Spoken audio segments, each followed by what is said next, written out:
How do you do, Mr. Van Cleef? Glad to know Your Excellency. Very kind of you to receive me. Not at all. Oh, please, sit down. Thank you. I hope you'll forgive me, but we're so busy down here. Really, sometimes it looks as if the whole world is coming to help. Frankly, I haven't had an opportunity to familiarize myself with your case. When did it happen, Mr. Van Cleef? Tuesday. To be exact, I died at 9:36 in the evening. I trust you didn't suffer much. Oh, no, not in the least. I had finished my dinner. A good one, I hope. Oh, excellent. I ate everything the doctor forbade. And then, well, to make a long story short, shall we say, I fell asleep without realizing it. And when I awakened, there were all my relatives speaking in low tones and saying nothing but the kindest things about me. Then I knew I was dead. I presume your funeral was satisfactory. Well, there was a lot of crying, so I believe everybody had a good time. It would have been an ideal funeral if Mrs. Cooper, a friend of the family, hadn't volunteered to sing The End of a Perfect Day. You see, all my life I had succeeded in avoiding Mrs. Cooper's coloratura, and this undoubtedly was her revenge. Mr. Van Cleef, I can see that you have a sensitive, cultivated ear. Well, thank you. Then let me warn you. The music down here is anything but pleasant. Beethoven, Bach, Mozart, you hear them only above. Yes, I know. It won't be easy not to hear the old masters again. And there are several people up there I would love to see. Particularly one. Very dear one. But I haven't a chance. Have you tried? No, Your Excellency. I have no illusions. I know the life I live. I know where I belong. I would like to get it over as quickly as possible. Very well. If you meet our requirements, we'll be only too glad to accommodate you. Would you be good enough to mention, for instance, some outstanding crime you've committed? Crime? I'm afraid I can't think of any. But I can safely say my whole life was one continuous misdemeanor. My dear Mr. Van Cleef, a passport to hell is not issued on generalities. No, I'm afraid you'll have to wait until I have time to study your record. Now, look here. I have to see His Excellency, and no office boy is going to stop me.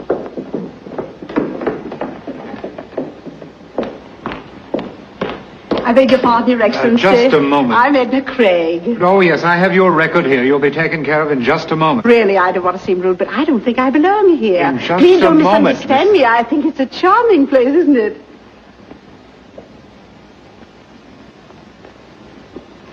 Henry Van Cleef. You know Edna Craig? I'm sorry, madam. I seem to be at a loss. Oh, Henry, think back. Many years. The little brownstone house around the corner from the old Waldorf. Oh, Marmaduke Harrison's party. We were all dressed as children. And you came as little Lord Fauntleroy. And they wheeled you in a baby carriage. Little Constantinople. Oh, Henry. No girl in New York walked on two more beautiful legs than you. Little Constantinople. Well, Henry, I still walk. And on the same two legs. And I'm sure they're still as beautiful. Well, Henry, I'll let you be the judge of that.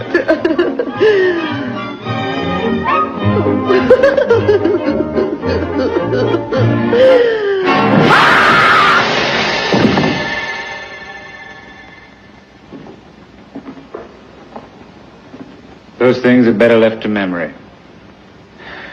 But I must admit you're beginning to interest me, Mr. Van Cleef. I think I can spare the time to listen to your story. Thank you, Your Excellency. Please sit down.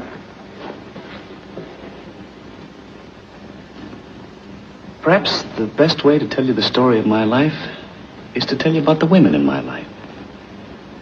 Well, let's start with the first woman. My mother. A lovely lady, but prejudiced. She thought I was wonderful. She was the first woman I ever fooled. Then there was my grandmother. She was just as prejudiced as my mother. Oh, is the little darling? Let me hold it. No, please, Mother Van Cleve, let the baby rest. You're just jealous, Bertha. I can't stand this any longer. I'm going to speak to Randolph about this. Yes, Randolph. First you take my son away, and now you want to alienate my grandchild. My diapers needed changing, and already women were fighting for me. What a way to start a man on the road of life. I was not even 2, and I already got involved in a triangle. At home, in the presence of my family, I was the only man in my nurse's life. I was her honey bunch, her oogie-woogie-woo. But the minute we got to the park... Hello, Virginia. Well, if it isn't Patrick himself. Shut up, you nasty little brat.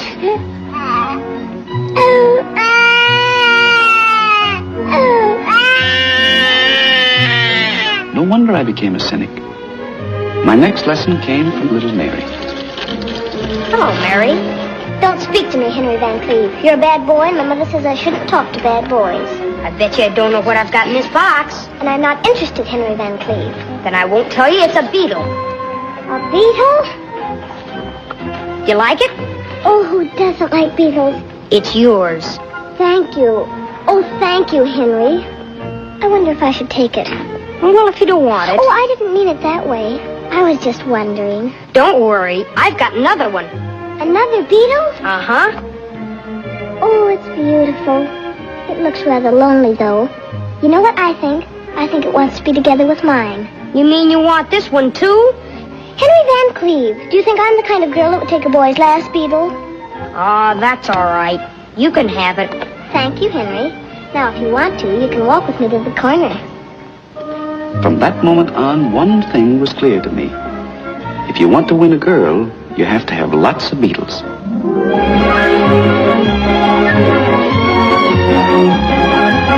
I was growing rapidly, and so was New York.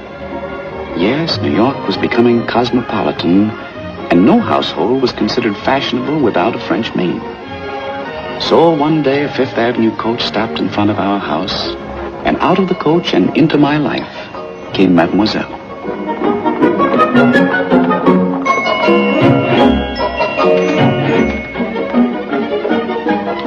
Mrs. Van Cleve will be here shortly. Merci.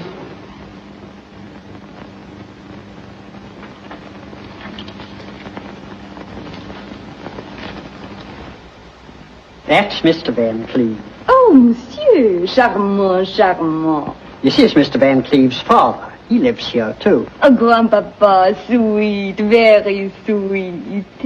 And who is this darling little boy? That's the young master. He's not so darling. Bad boy? Not good. Good morning. Bonjour, madame. How do you do, mademoiselle? Your name is, Yvette Blanchard. Yvette Blanchard.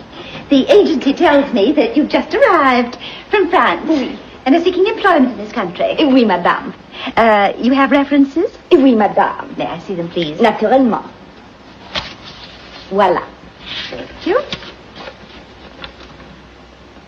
Oh, they're in French. Oui, madame. But believe me, toutes les références excellentes. Here, my last employer, Baroness Lalotte, wishes me to be such grand success in America that I shall never have desire to return to France. Oh, the French has such a continental way of expressing their gratitude. And here, référence from the Duc de Polignac. He considers the 2 years I spent in his house the 2 most happy years of his life. Oh, it sounds just like a duke. What about your wages? Maybe in beginning $20 a month would give satisfaction. $20 a month? You see, I've never gone higher than $14 a month for a personal maid. If I could only justify the difference. Let me see. Oh, Mother. Come here, dear. Mademoiselle, this is my little boy. Bonjour, mon petit. Hello. He studies French. Oh, mademoiselle, he must ask you something in French, but not too difficult. Oui. Avez-vous bien travaillé aujourd'hui, mon chéri? Huh? That's what I was afraid of. Now, be a nice boy and go. I have an idea that I want to discuss with mademoiselle.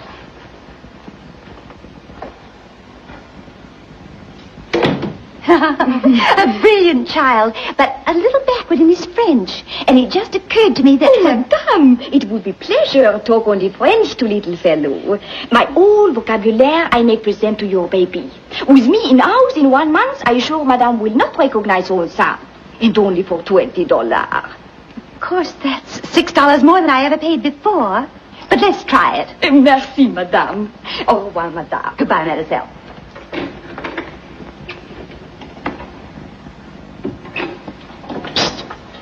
Hey.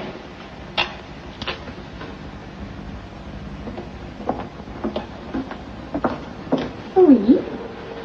You're not going to work here, I'll see to that. What is the matter? Did I make little boy angry? Now, see here. That's the last time anybody's going to call me little boy. Oh, so sorry if I hurt feelings, but Mama... Yes, Mama. That's the trouble. Mama and Papa and Grandpapa and Grandmama. It's a conspiracy to keep me in short pants. They think they own me, body and soul. Ah, je comprends. My understanding for young man is perfect. Your soul is bigger than your pants. Oh, you need very warm friend with sympathy. Moi, I would be weak.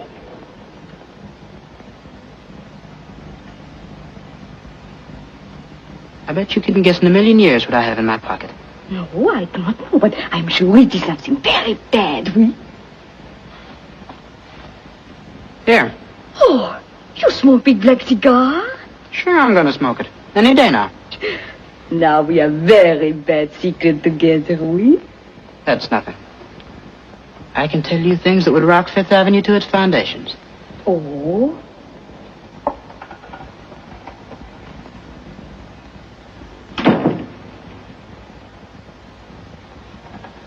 I'm going to get married.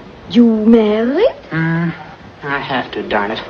Oh, this is much worse than cigar. When did disaster take place? Oh, it all happened pretty suddenly. There's a girl around the corner. Well, you know. But I do not know. Tell me. Well, we were walking in the park and it started to rain. Oui? We climbed into a policeman's shed. And the policeman? He wasn't there.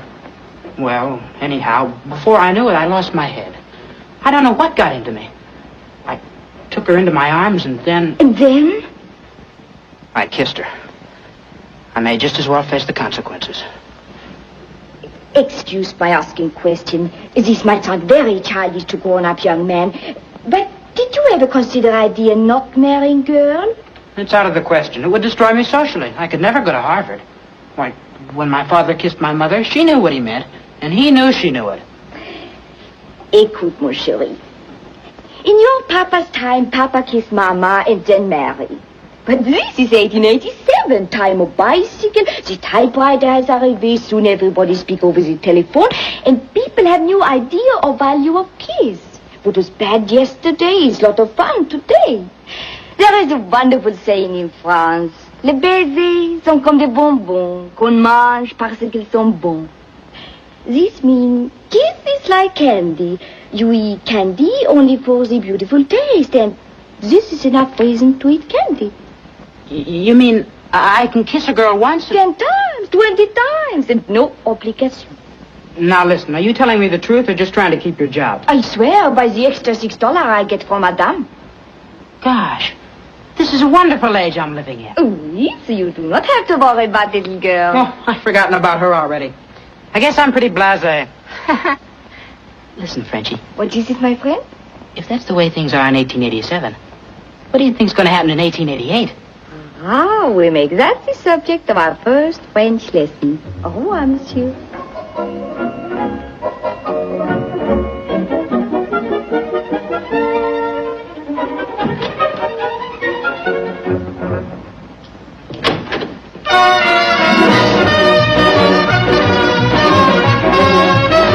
Mother? Yes, my baby. That girl is worth the extra $6.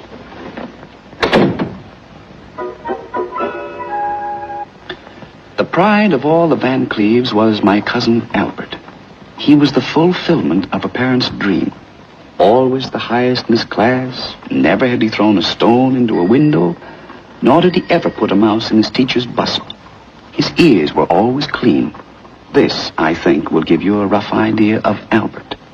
And I'll never forget the morning of my 15th birthday. The presents were waiting for me in the living room. But suddenly Father came running down the stairs, excited and breathless. Fogdell! Fogdell!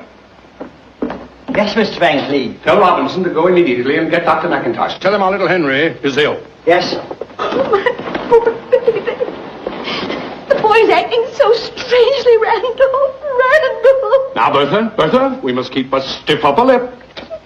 Randolph, he's talking all the time as if he were in a delirium. Well, what does the boy seem to be saying? Well, I only knew Randolph. He's talking French, nothing but French. French? Oh, Randolph, our boy, delirious in a foreign language. Oh, Bertha, this is an emergency. We must do everything step by step. The next move is to find out what the boy is saying. Fogdell! Yes, sir. Tell Mademoiselle to come to Master Henry's room immediately. Very good, sir.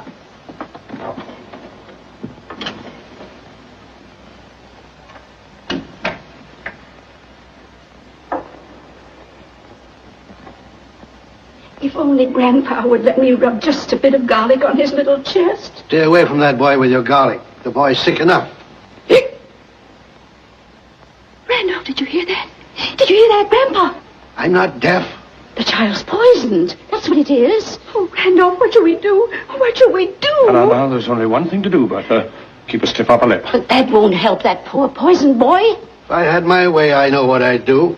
A big glass of cold water right in that boy's face, and I think he'd start talking English. You go, you barbarian. Please. You give him pneumonia. Please, you mustn't do that. Oh, Mademoiselle! Did Madame send for me? Yes, mademoiselle, our little Henry. He's sick?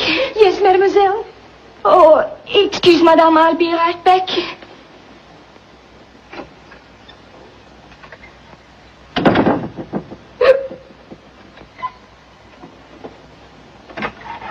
Oui, madame. Mademoiselle, he's asking for something in French. You must help us find out what he wants. Oui, madame.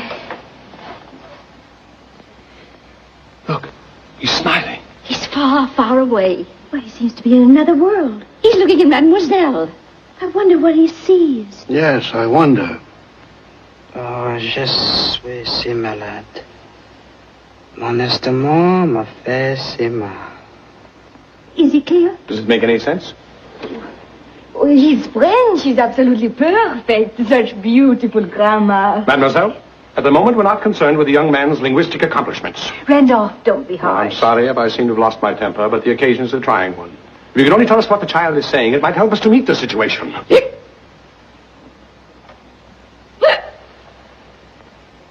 Must be contagious disease. Sam, step out with me a moment. Good morning. What's going on? Now, son, you still don't know what's the matter with that boy? Oh, Father, I wouldn't presume to make a diagnosis. After all, I'm not a man of medicine. Randolph, how old are you? What an odd question, Father. I'm 43. Well, I think you are definitely old enough to be told the facts of life. What are you driving at, Father? Now, son, don't look at me with those big wandering eyes. It breaks my heart, but I'll have to shatter your childhood illusions. Randolph, my son, there is no Santa Claus. And that child of yours... Listen, don't you really know what's the matter with him? You get out of here. Bertha, what is it? Randolph, call the police. Yes, call the police. You want to let you know what happened. We don't need the police. Bertha, Mother, I wish someone would take the time to explain to me what this is all about. Believe me, monsieur, the excitement is greatly exaggerated. How dare you speak? Have you no shame? Please, grandpapa. Don't you call him Grandpapa? Shut up, you Grandpapa. Go ahead, call me Grandpapa. Merci, monsieur. Merci beaucoup, monsieur. You are very kind. Yes, I'm very kind, but you'd better go and pack your things now.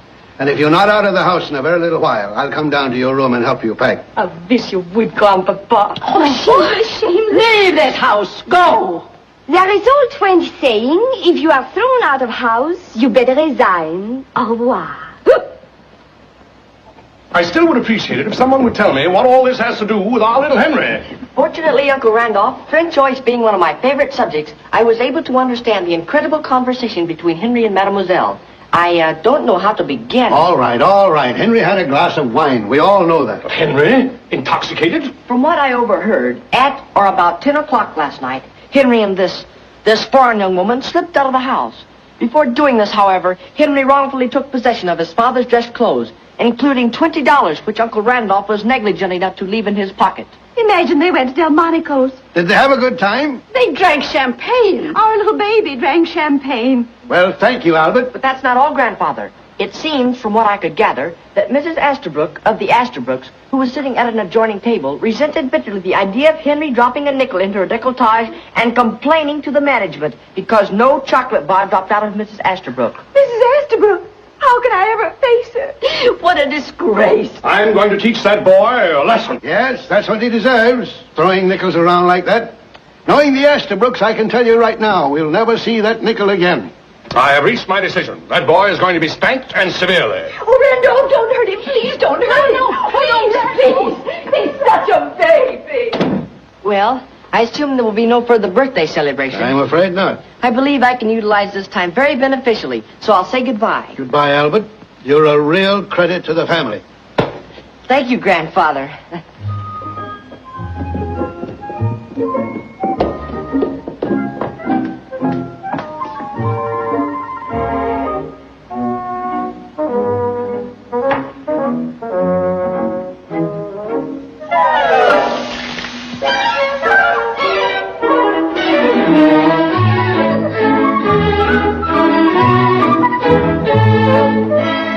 It was a Sunday morning, the day of my 26th birthday. Oh, that boy. Well, at least poor grandmother, may her soul rest in peace, was spared seeing a day like this. Oh, Randolph. Randolph, where can he be? Where can he be? Now, Bertha, I'd like to give you some consolation, but all I can say is chins up. Oh, Randolph, where does he get it from? I give up, Bertha. I never gambled in all my life. I never got entangled with any girl until I met you. Randolph, you call it entangled? I mean, you entangled my heart. Oh, of course, Randolph, we entangled each other's hearts. Believe me, Bertha, I never knew what a musical comedy girl looked like. Well, what can he possibly derive from their company? To me, they were creatures from another planet. Where does he get it from? Nobody in our family was musical. To this day, I wouldn't know how to find the stage entrance to a theater. It's always around in the back, up an alleyway. There's a sign over the door, stage entrance. You can't miss it.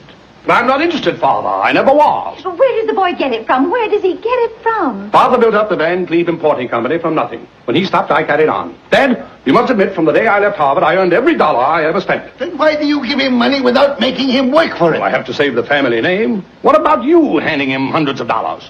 If I'd come to you for money, would you have given it to me? No. Would you give it to him? Why? Why? Because I like him.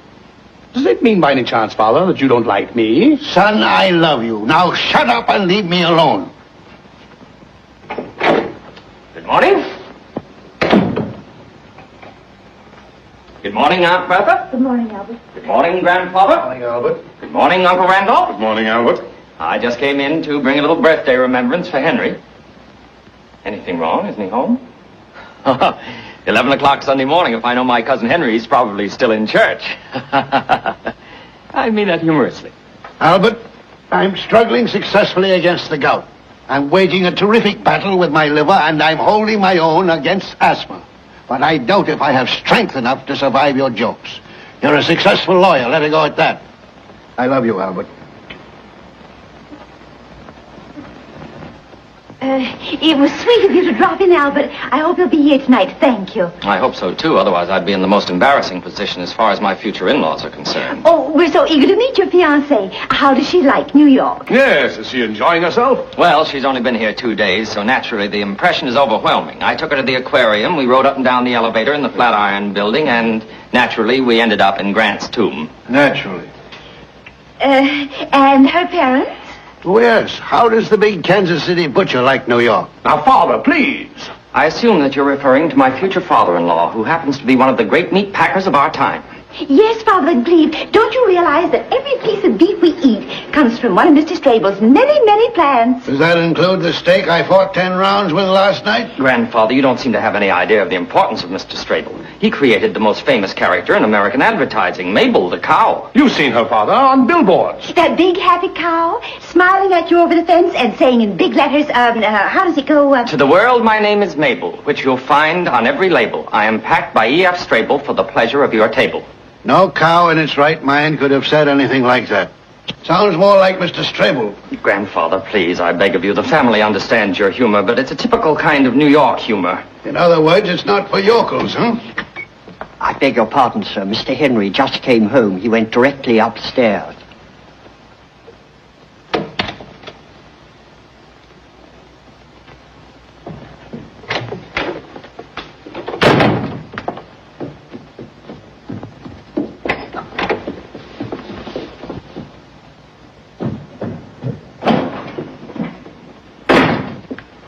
Aunt Bertha, when you see Henry, will you tell him that as a Van Cleve, I have the right to demand that he keep the shadow of scandal off our name? You see, my future in-laws are, so to speak, pioneer people, and... Packed by E.F. Strable for the pleasure of our table. Holy smoke! Goodbye, Aunt Bertha. Goodbye, Albert.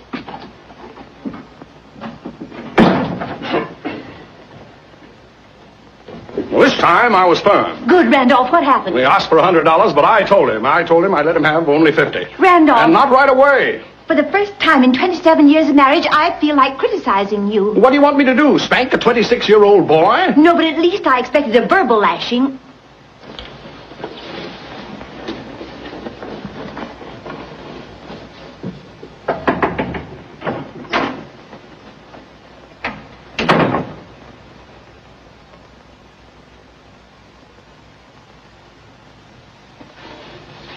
Are you all right, my boy? Yes, Mother. Many happy returns of the day. Oh. Mother, I'm sorry if I made you unhappy. Oh, Grandfather and Father and I are worried to death about you. You don't give your family a single thought. All you think about is having what you call a good time. Mother, I went out last night to raise Cain.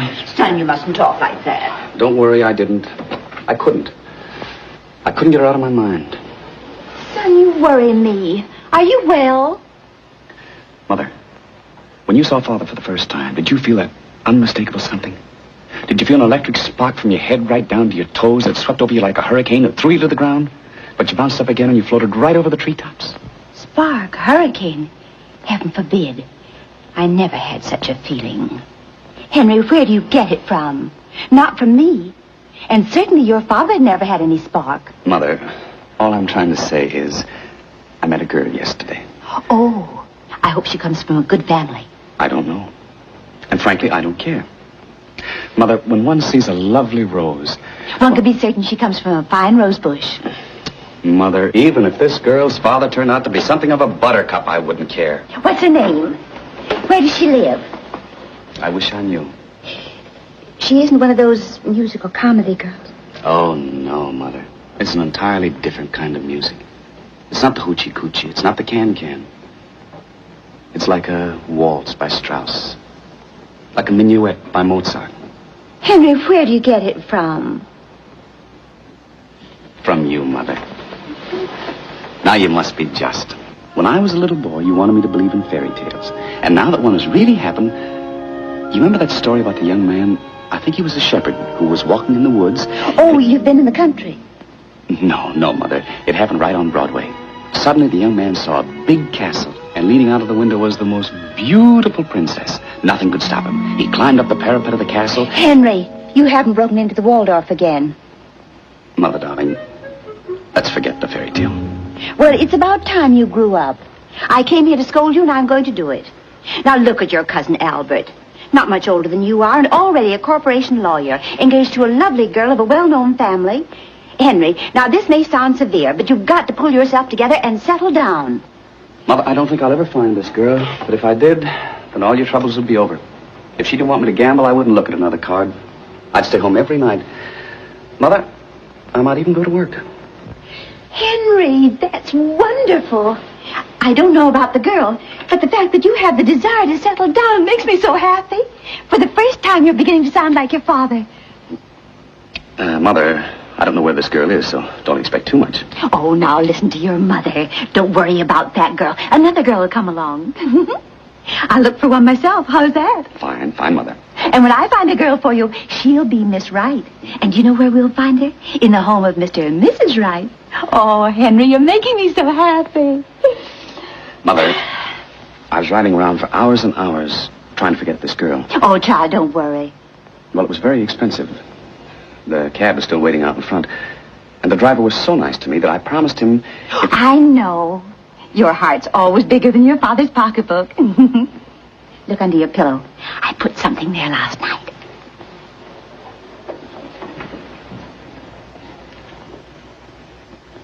Oh, Mother. Sometimes I wonder if you're not spoiling me.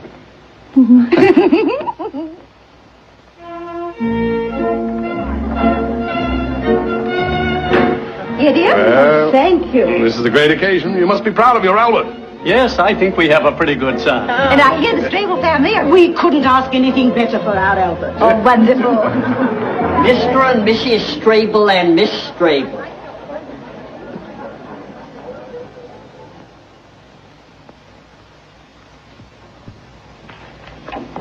Good evening, Grandfather, Aunt Bertha, Uncle Randolph, dear, dear family. It is my privilege and honor to present Mr. and Mrs. E.F. Strable. And last but not least, well, here she is.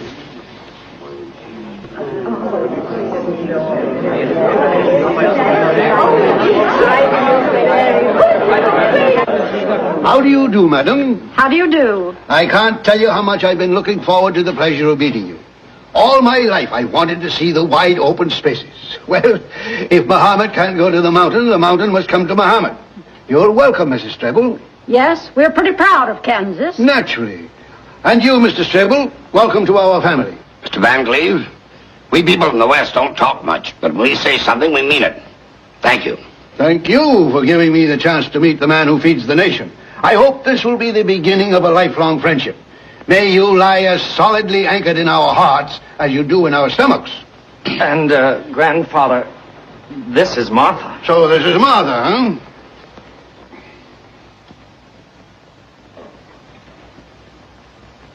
Well, Martha. Yes, Mr. Van Cleve? Grandpa. Yes, Grandpa. If I were about 50 years younger, I'd take you right away from that splendid young man you're going to marry and who's going to make you a wonderful husband. Kiss your grandpa.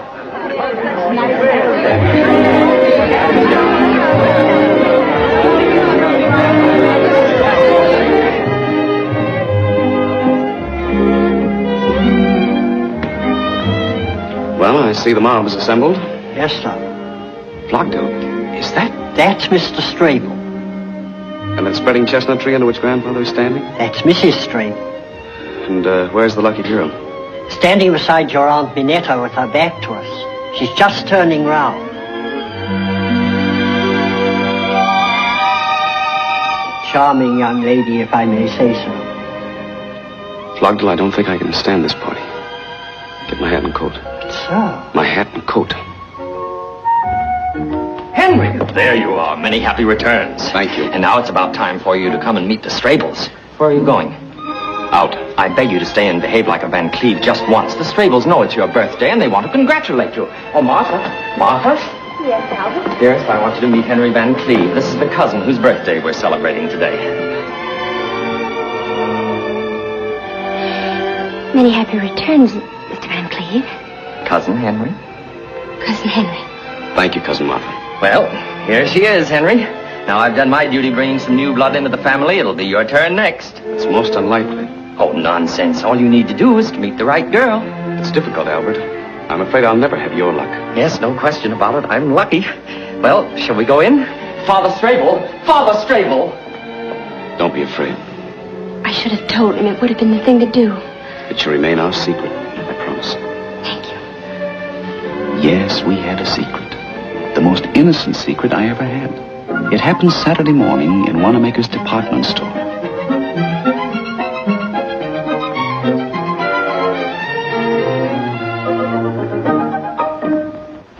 Hello, Mother. I'm at the hairdresser's. They're still doing my hair. Yes? Oh, yes. Just a moment, and I'll ask them how long it'll be. Here was a girl lying to her mother. Naturally, that girl interested me at once. They say it'll take about 15 more minutes. I'll be home at the most in half an hour. Don't worry, Mother. Goodbye.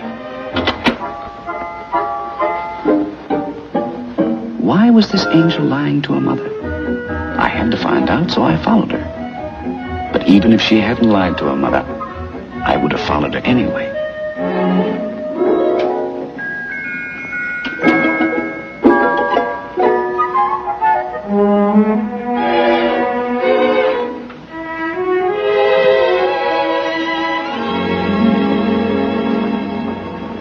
help you, miss? Thank you. I would like to see you. Are there no women clerks? Unfortunately not. But it might make you feel a little easier if I tell you that I'm the one usually chosen by the management to handle the more delicate situations. As a matter of fact, they call me the bookworm's little mother. Well, it's, maybe I better come back some other time. Please, miss. My employer is watching, and if he sees me losing a customer, it might cost me my job. Oh, I'm so sorry.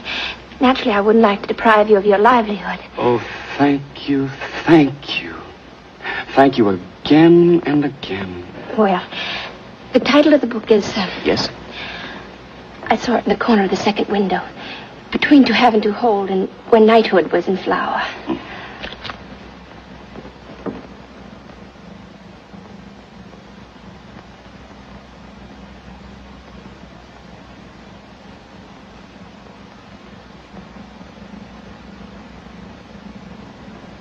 There you are. I probably should apologize. I imagine I should have called you madam. No, it's still Miss. But not for long, I presume. That's quite right. How much is the book? Oh, we would be only too glad to charge it if you would be kind enough to give me your name and address. Thank you, but I'd rather pay. How much? It's very expensive. Oh, that's all right. Now, this is against the interests of Mr. Brentano. But since I am, so to speak, your literary confessor, I must be honest with you. Don't buy this book. You don't need it. I'll tell you something much more appropriate for you. Leave your nest and fly away with me. Well, I might buy that book, too. Well, we don't have it in stock right now, but I'd love to discuss the idea with you. And if you like it... I'm afraid I haven't much time. So please, will you tell me how much is How to Make Your Husband Happy? Look at her. Dr. Blossom Franklin. Now, where could a woman like that have found out how to make her husband happy? You certainly don't want to learn anything from her. You're so charming, so young, and so beautiful. I beg your pardon. You shouldn't say such things. You see, miss, when selling literature, one gets poetic. And you must forgive me if I take poetic license once in a while. I'd rather not discuss it any further, and if you don't mind, I'd like to buy this book. I do mind. Now, imagine I'm the man you're going to marry. I couldn't imagine any such thing. Well, what's the matter with me? You think I'm that terrible? Please, I just came in here to buy a book. That's all. I understand. But for the sake of discussion, let's say we are getting married. Believe me, I don't want anybody to tell you how to make me happy. The greatest gift you could bring me is to be just as you are. Adorable. All I want is a book. Stubborn, eh? What? Pardon my poetic license. If you don't change your attitude, I shall have to complain to your employer. I'm not employed here. I'm not a book salesman. I took one look at you and followed you into the store. If you'd walked into a restaurant, I would have become a waiter. If you'd walked into a burning building, I would have become a fireman. If you'd walked into an elevator, I would have stopped between two floors and we'd have spent the rest of our lives there.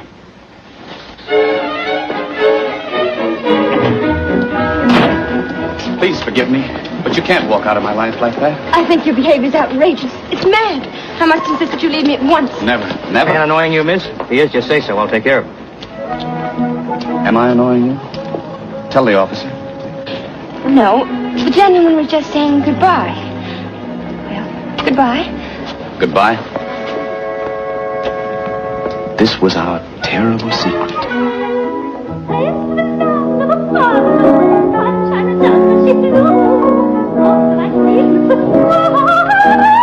I'm terribly sorry, Albert. Dearest, you don't seem to realize who's saying it. I know, young Mrs. Cooper. If it were just a relative, it wouldn't be half so embarrassing. But Mr. Cooper is one of your most important clients. I haven't forgotten. But what could I do? I had to sneeze. But you did it right in the middle of her area. And 5 times. Because I had to sneeze 5 times.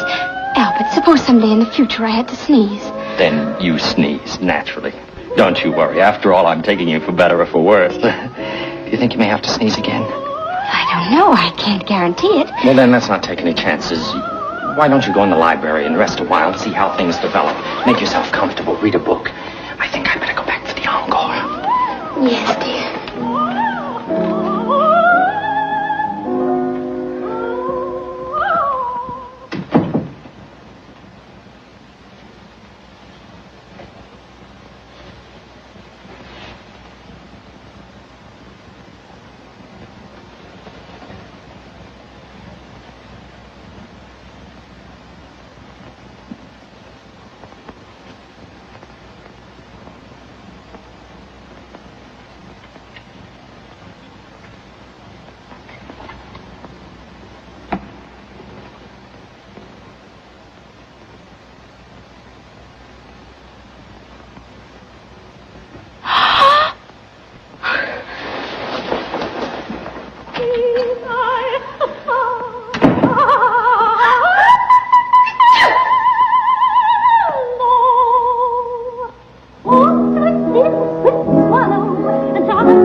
Cousin Henry, Yes, Cousin Martha. you must never do anything like that again. Is that what you came back here to tell me? I think it's outrageous. I hardly know you. Why, even Albert, my own fiancé, never dared to... Kiss you? Of course he kissed me. Why not? After all, we're engaged. But he never kissed me like that. Like what? Oh, I hate you. I hate you. I don't even know why I stay in the same room with you. Please forgive me. But can't we be friends? Just friends? Never. Now look, we're going to be related, aren't we? And we're going to see each other. How can we help it? I suppose we can't. And if we meet in the future, we don't have to talk about personal things, about you and me. Let's talk about something neutral. For instance, Albert. Why not? By the way, do you love Albert? I'm marrying him, am I not? Are you? Yes, I am. No, you're not. You can't. You haven't got the book. What book? How to Make Your Husband Happy? Well, it might interest you to know that I went back and bought it. Does it tell you how to make a man happy whom you don't love? Now, look here, Cousin Henry. Albert's a fine man. Yes, he is. He's good, and he has integrity. And he's full of high ideals. Do you love him? Well, I'm going to make him a very fine wife. At least I'm going to try my best. There'll never be a moment in his whole life when he'll ever regret having married me. And if you ask me one more question, I'm going to leave this room and I'll never come back again. Never!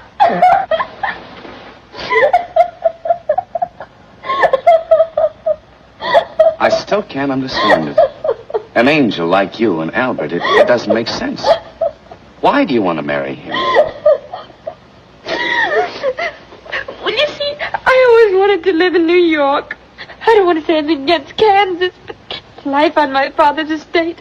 Don't misunderstand me. We have all the modern conveniences and luxuries, but...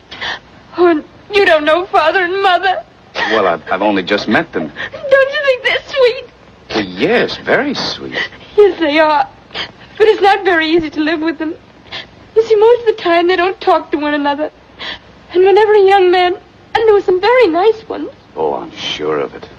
If one of them asked for my hand and my mother said yes, my father said no. And when my father said yes, my mother said no. But Albert came at one of those rare moments when they were both on speaking terms. And if I hadn't said yes, who knows when my parents might have been talking to each other again. I might have spent the rest of my life in Kansas. Don't misunderstand me. I love Kansas. It's just that I don't feel like living there.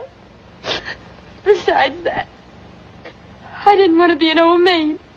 Not in Kansas! Well, you're going to live right here in New York, and you don't have to marry Albert. I don't know what you're talking about. Yes, you do. You're going to get married, but not to Albert. And yet you won't even have to change the initials on your linen. You're going to marry me. Oh, we can't do that. How can I marry you? I'm not even engaged to you. Martha, do you love me? Why, I hardly know you. You don't need to know anything when you love. Love needs no introduction. You love or you don't love. You're mad. You don't know what you're saying. You must be out of your mind. Do you love me or don't you? Trying to take away the fiancé of your own cousin, causing a family scandal. Do you love me? Yes.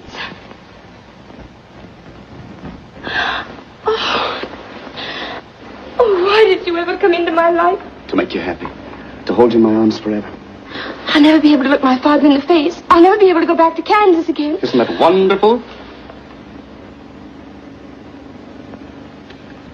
Oh, I wish I were dead. Look, let's get away. Let's get married immediately, right away, tonight. You mean elope? That's what I mean. But where would you go? Oh, I never did such a thing before. I feel so helpless. I haven't got a thing with me. Oh, I wish I were dead. When Romeo and Juliet ran away from home, they didn't stop to say goodbye. When Leander swam the Hellespont to his beloved, he didn't bother to take a suitcase along. When Tristan falls in love with the soldier, they have to sing for 3.5 hours. And all I'm asking you to do is to hop into a cab and drive to the first justice of the peace. What are we waiting for?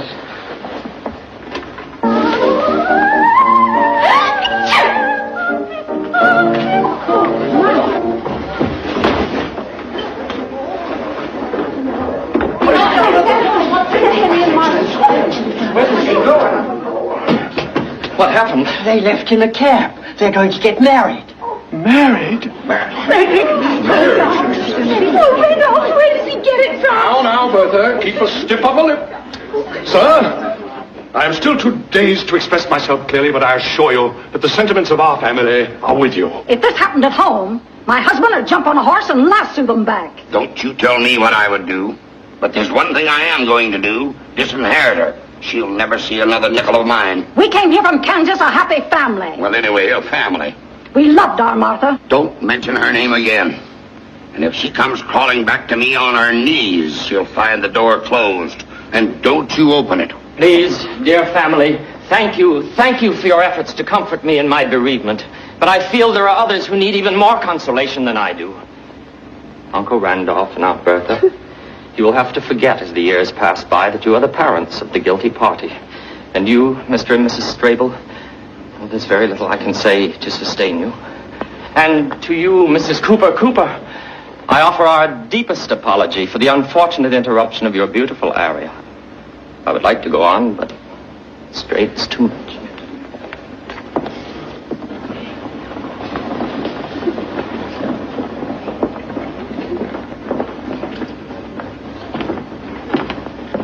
Pronto.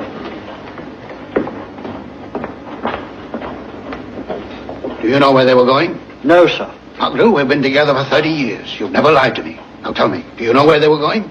Yes, sir. Get your hat and coat. Very well, sir. Get a cab and tell the driver to go like lightning. Very well, sir. Pronto, I think they should have a honeymoon, don't you? I think so, sir. Hurry. She was packed by E.F. Strable to be served at Albert's table. But that Henry changed the label. That's poetry. In the next 10 years, old houses were torn down. New houses rose taller and taller.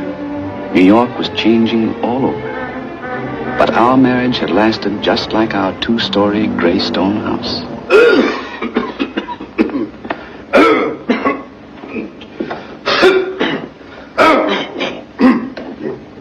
Good morning, Fogel. Good morning, sir. Oh, you're a new man, aren't you? Yes, sir. How long have you been here? I should say about a year, sir. Oh, yes.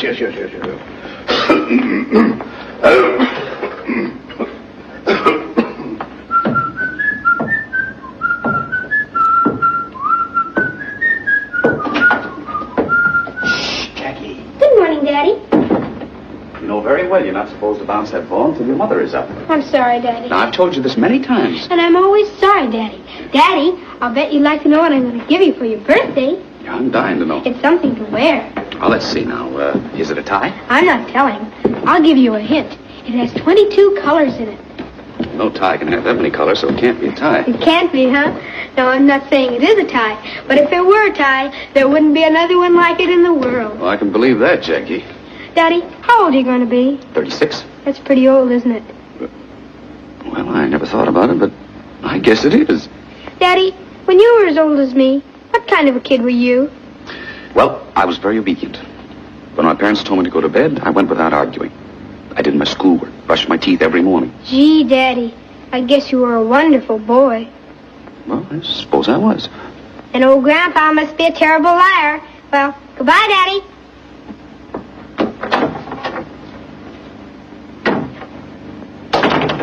Where does he get it from? Good morning, Grandfather. How are you feeling? That's fine. Morning, Mother. Good morning, Henry. Mother, I want you to look at this. Do you think Martha will like it? Oh, it's beautiful. After 10 years of me, she's entitled to it. Yes, 10 years next Tuesday, and you'll be 36. Mm-hmm. Oh, if your dear father could be here and share this happiness with us. I always thank heaven that he lived long enough to see you settle down, become a fine husband, good father, and a wonderful son. Well, it's all Martha. And only Martha. You know, Mother, I'm the luckiest man in the world. Yes, she's a fine wife, and she has a good influence on you. She's pretty lucky herself. Yes. Don't be a mother-in-law. By the way, isn't she coming down to breakfast? I didn't go into her room. The opera lasted until after midnight, so she's probably tired.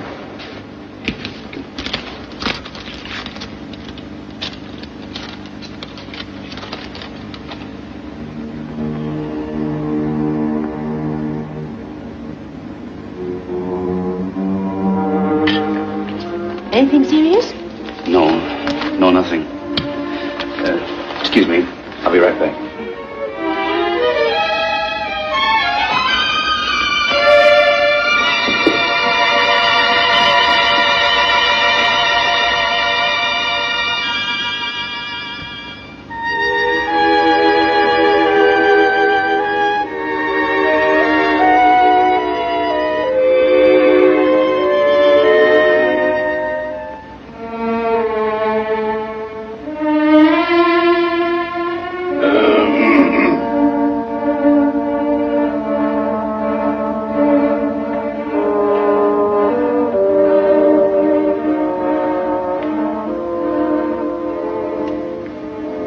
Where is she?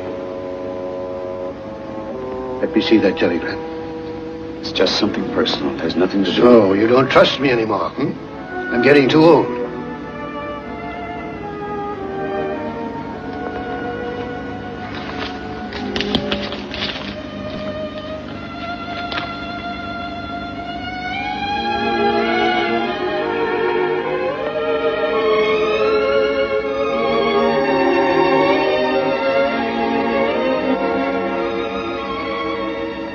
Henry?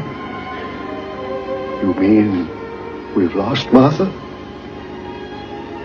It's impossible. It's incredible. It just doesn't make sense. Martha leaving me. What did you do? What happened? I don't know how I can go on living without her. Grandpa, I love Martha. I love her more than anything in the world. I didn't ask you that. I asked you what happened.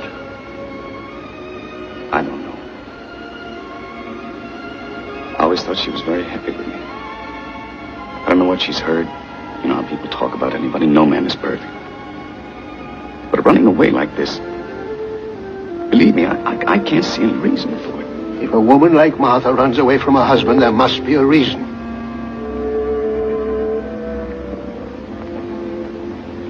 Now, look here, Henry. You were the only Van Cleve I ever really cared about. I loved you. You were like me, at least I thought so. You were all the things I wanted to be. You did all the things I wanted to do and didn't. And now you've let me down. Grandpa, I can't live without her.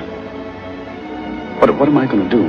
That's up to you. But let me tell you one thing. I'm an old man. I might have to go any day now. And if you can't make Martha forgive you, I'll be waiting up there right in the entrance. And if you ever dare to climb up that ladder, I'll hit you on the head with a baseball bat.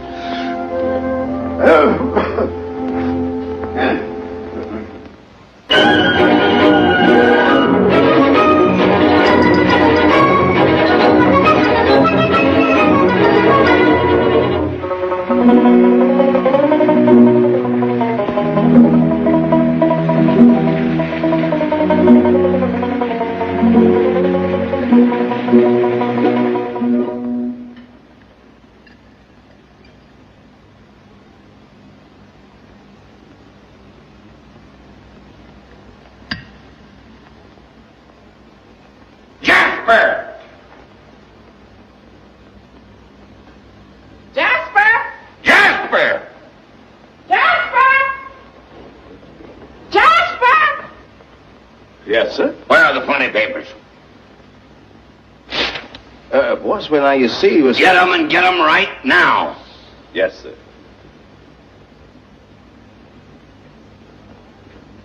Good morning, Mrs. Stable. Good morning, Jasper. This terrible bad weather we're having today.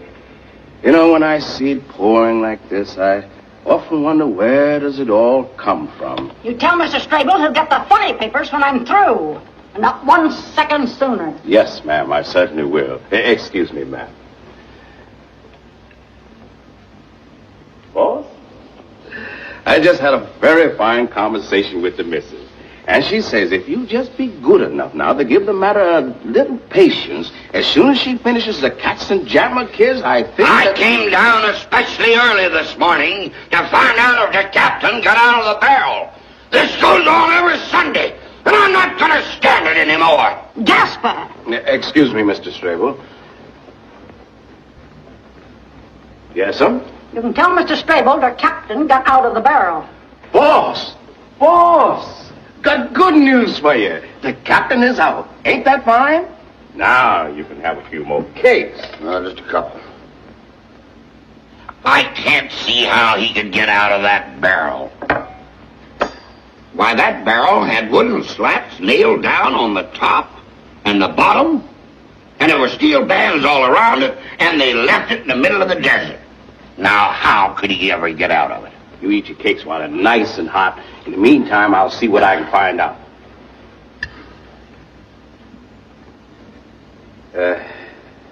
Another lamb chop, Mrs. Strabo? I don't mind. About that barrel. The way he got out of it was, a friendly snake came crawling. Don't tell me! You know it's no fun unless I read it myself. What are you trying to do? Ruin my Sunday? Will you tell Mr. Strabo I was talking to you? Jasper? The snake came crawling along in the desert, wound itself around the barrel, and then crunch! I can't live in this house any longer! Mr. Strabo, What do you want, Daisy? there's a gentleman here to see you. Say he's from New York. His name is Van Cleve. Van Cleve? That's the gentleman's name, yes, sir. The nerve of him, trying to walk into this house. Tell him back where he came from. Yes, ma'am. Wait a minute, Daisy. Yes, sir. Maybe I want to see Mr. Van Cleve. And if I want to see him, he'll come in. And if I want him to stay here, he'll stay right here. Now, Daisy. Yes, sir. You go out and tell that man if he's not off these premises in 10 seconds, I'll wring his neck. Yes, sir. I'll most certainly tell him. Jasper, get me some fresh hotcakes. Yes, sir. Excuse me, sir. But maybe something done happened to Miss Martha. You talk too much. Yes, sir. Jasper, Yes, ma'am. tell that man to come in. Yes, ma'am. Hurry up. Yes, sir. Van Cleve, if you please. How do you do? Oh, it's the other one. It's Albert. Hello, Albert. How do you do, Mrs. Strabo? How do you do? How do you do, Mr. Strabo? Well, we haven't seen each other Not since... since that ill-fated occasion 10 years ago tomorrow. Had breakfast? Yes, thank you. Well, sit down anyway. Thank you. Got some business in Kansas? No, I was on my way to California, but I said to myself, why shouldn't I stop and pay my respects to those charming Strables? Well, what do you want? Nothing in particular. Good. Oh, yes, there is one bit of news. I'll bet you can't guess whom I met accidentally on the train. Probably not. How's business in New York? Very good. Well, I don't want to keep you in suspense any longer.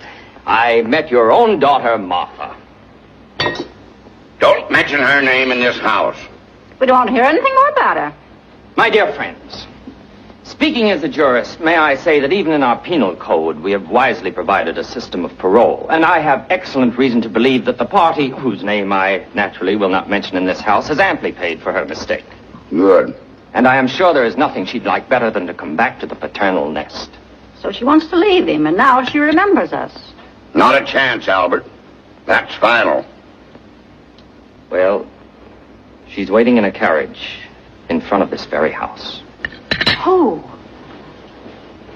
Martha?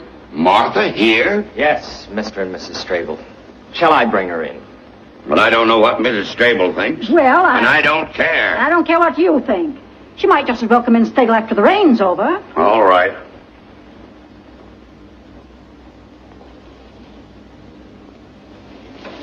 Oh, Martha! Martha!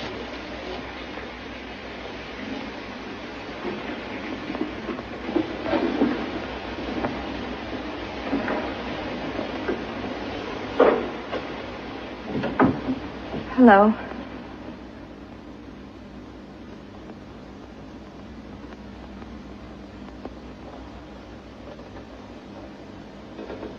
Hello, Father.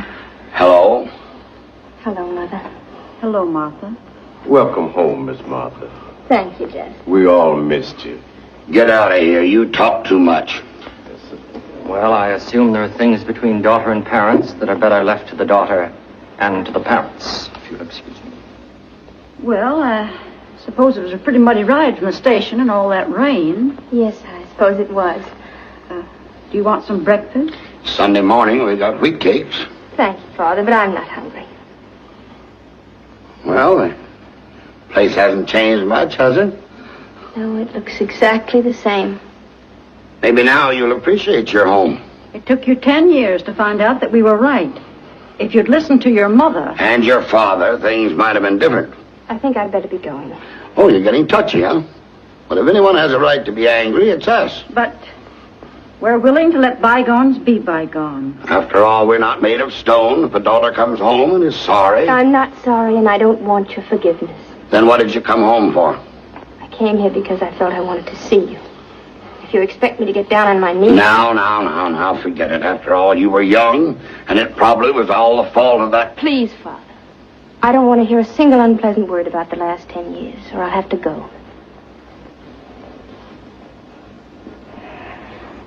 Martha, you look so tired, dear. Well, no wonder, after all. Can't you keep still? It's all dead and buried, and let's forget it. Come on, let's go upstairs. You're going to have a nice hot bath, and then you're going to lie down and rest. Now, how's that, huh?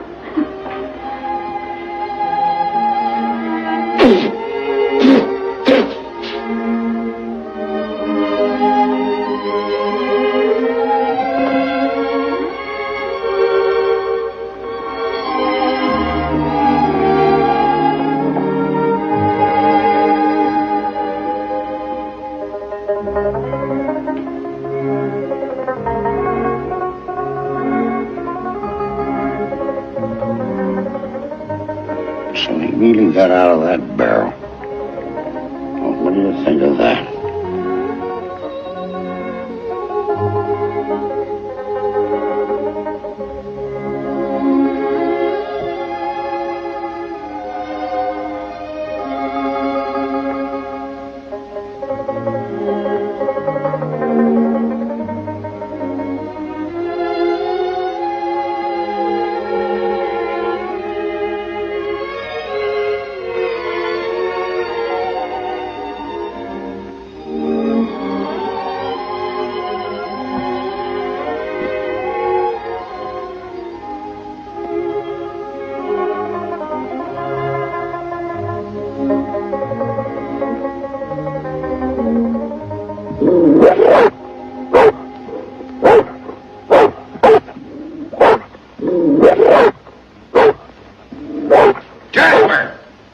Jasper, what's all that noise about? Just had a talk with Mr. Chuck. You see, somebody say they saw a couple prowlers on the ground. Maybe some of them horse thieves. Well, tell Chuck to keep after them. Yes, sir. If necessary, shoot them. Yes, sir. Excuse me, Father, but if you don't mind, I think I'll go upstairs. I'm getting pretty tired. Good night. Good night, Martha. Good night, Mother. Good night, dear. Remember, breakfast is 7:30. Yes, Mother. Good night, Albert. Good night, Martha.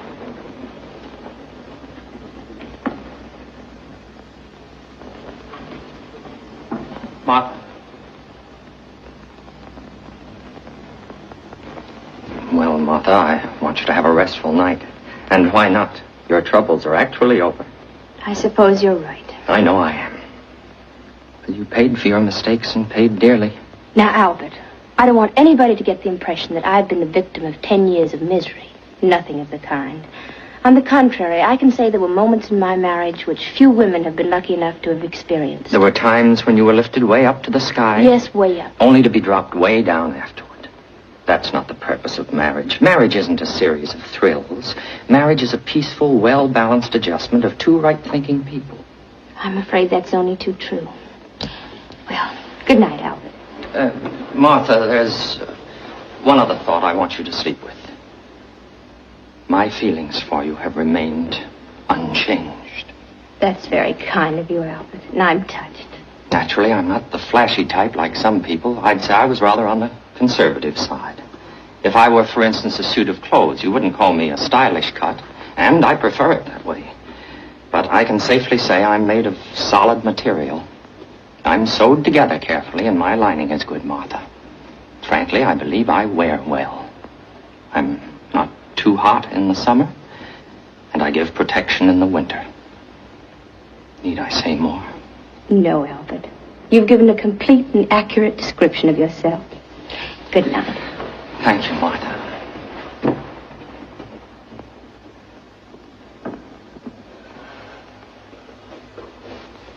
Miss Martha. Yes? Excuse me. that horse thief we were looking for. Did you catch him? Yes, ma'am. He's in your room, waiting for you. In my room? You mean? Yes, miss. That's him.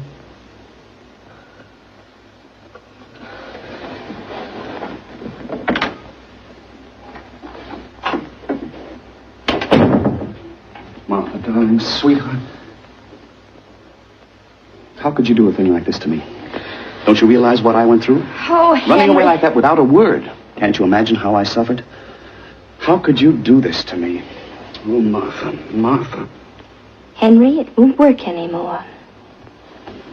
What's Albert doing here? I met him by accident on the train. He was very nice to me and... You expect me to believe that? Here I am looking all over the world for my wife, going insane with despair. And where do I find her? 2,000 miles away in a lonely country place with another man.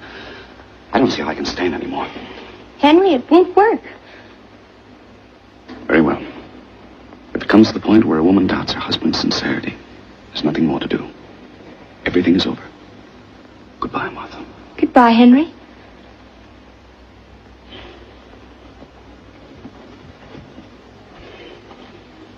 Martha, I really mean this. I'm going. I know you mean it, Henry.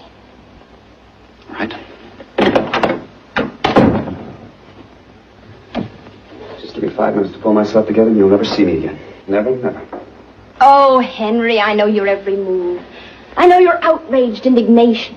I know the poor, weeping little boy. I know the misunderstood, strong, silent man.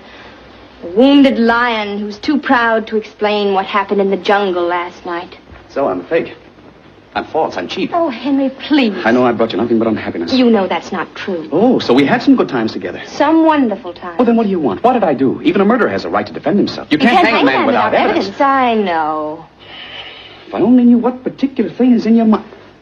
Have you seen that Minetta recently? Yes, of course I've... Oh, well, now everything is clear. This is something I didn't even want to mention to you. It's so unimportant. When she saw me, yes, I was at the plaza having tea, and at the table with me was a very handsome young woman, but believe me, there was nothing to it. I would have come to and explained to you myself. But you didn't want to make me uncomfortable, even for 1 second. Yeah, that's right, darling. That's exactly right.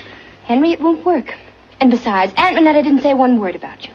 And as for the very beautiful young lady at the plaza... Darling, I can easily explain that. Oh, I know you can. You're a master at that. All right. I'm fighting a losing battle. I don't love you. I never loved you. I love everybody in New York more than you. There you go again.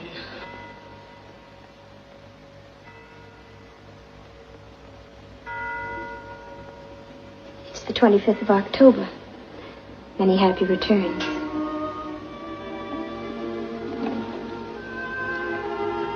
Thank you, Martha. But it's something much more important than my birthday. It's our anniversary. 10 years ago today, I was almost as much in love with you as I am right now. It's very difficult for a woman to send her husband away on their 10th anniversary. Especially when he speaks as beautifully as you do. But I must do it. All right, darling. I know it's all over. I'm sure you'll find someone else who will be really worthy of you. But let's pretend, just for a minute. Happy anniversary.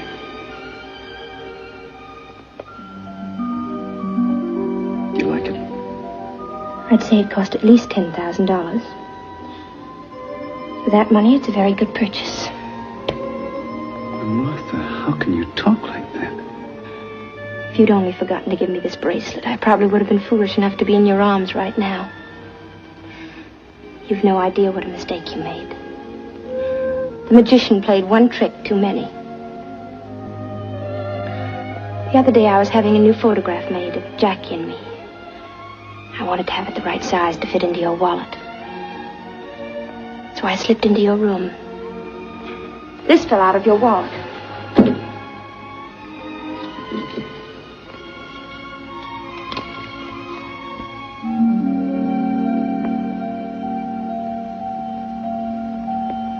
And I don't ever remember having received any bracelet from you on or about May 2nd. Oh, so that's what it's all about. And to think that you went through all this just because the jeweler made a mistake. And that's what the whole thing is, a mistake. Naturally, I didn't buy a bracelet for $500. Has Cartier ever made a mistake in any of our bills before? Darling, I love you. I think you're the most beautiful, adorable thing in all the world. Do you really believe there's any woman good enough to take me away from you? And if there were such a woman, do you think she'd be worth only a $500 bracelet? Henry, Darling, I'll make you a bet. If Cartier doesn't admit that this whole thing is a terrible mistake... Then you won't buy there anymore. Henry, it won't work. Grandpa! Martha, my darling. Well, come on, let's get started. Let's pack. Grandpa, what do you mean? Well, naturally, you're going back with us to New York. Well, what are you staying there for? You're making a pretty bad job of it. Come on, sweep her off her feet or we'll miss the next train. If I can't make her happy, then I don't want her to come back. Yeah, that's better. No, I mean this seriously. Well, that's why it's good. Look, Martha, let's face it. You want a divorce. I see no other way. What about Jackie? Naturally, I want him. I think you're right. I think you should get away from me. Oh, I didn't mean it that way. But I did. I adore the boy, and therefore I think he shouldn't be with me. Well, I don't think a child should be deprived of his father. Do you want him to grow up to be another Henry Van Cleve? And on his 36th birthday, make his wife as unhappy as I've made you? Are the rest of your things in the closet, Martha? Yes. For instance, do you know what our little Jackie did the other day? What? He bought some ice cream for a little girl. Well, what's wrong about that? I think it's charming. But the girl he bought the ice cream for was not the girl he should have bought it for. It wasn't? No. The little devil. And when the one little girl found out that the other girl... Well, that boy got himself into such a mess. Oh, if I only could have been there. You should have seen our little Jackie trying to get himself out of that situation. Did he? Yes. Little girl likes him better than before. Good. What a child. Believe me, he is a problem. I suppose so. When he comes and makes up his little stories, you know they're just little stories, but he wants you to believe them so badly that you wish you could. And finally, what can you do but...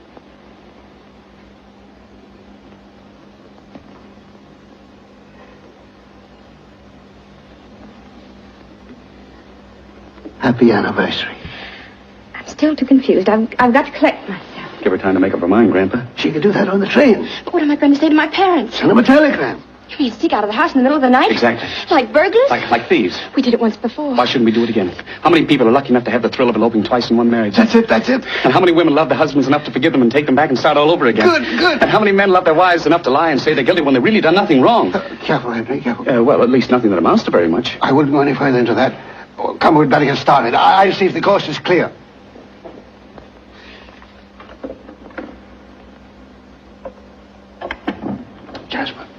Jasper, everything ready? Yes, sir, right out in front. Jasper, all my life I've wanted to run away with a woman. Jasper, it's happening. Thank you, sir. All right, come on. Goodbye, Miss Martha. Goodbye.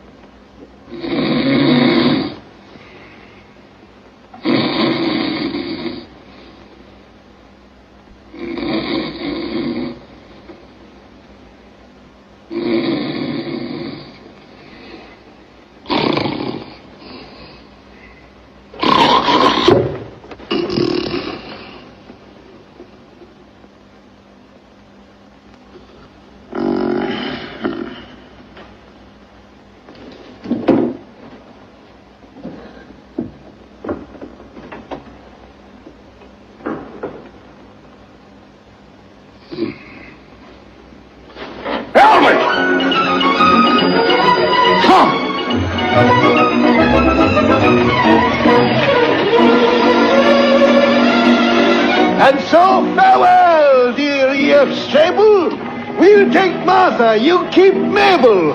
Yippee!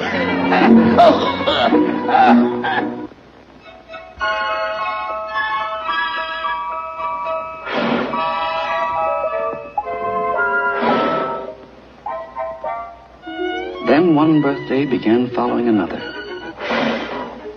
Faster and faster. Each year there were more and more candles and less.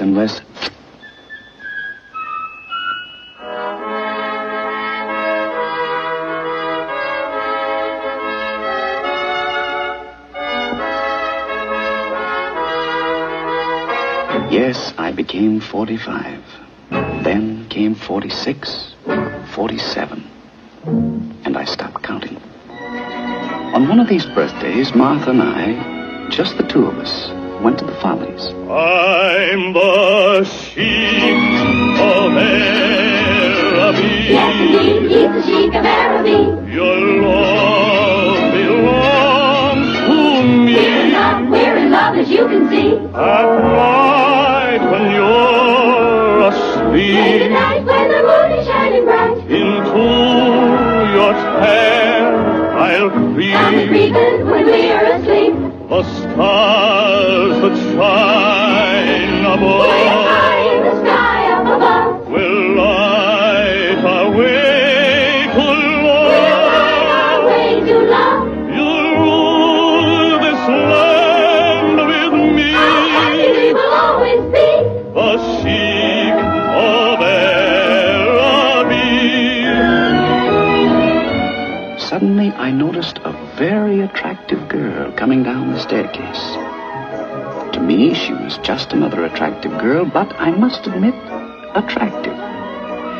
Anyway, a few weeks later, I happened to find out that her name was Peggy Nash, and I happened to hear things about her which made me very eager to meet Miss Nash.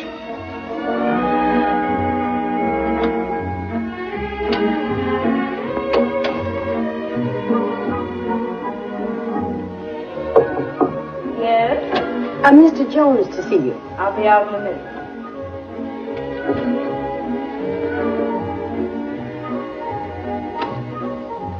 Will you come in, please, Mr. Jones? Thank you. Miss Nash will be with you in just a minute. Thank you.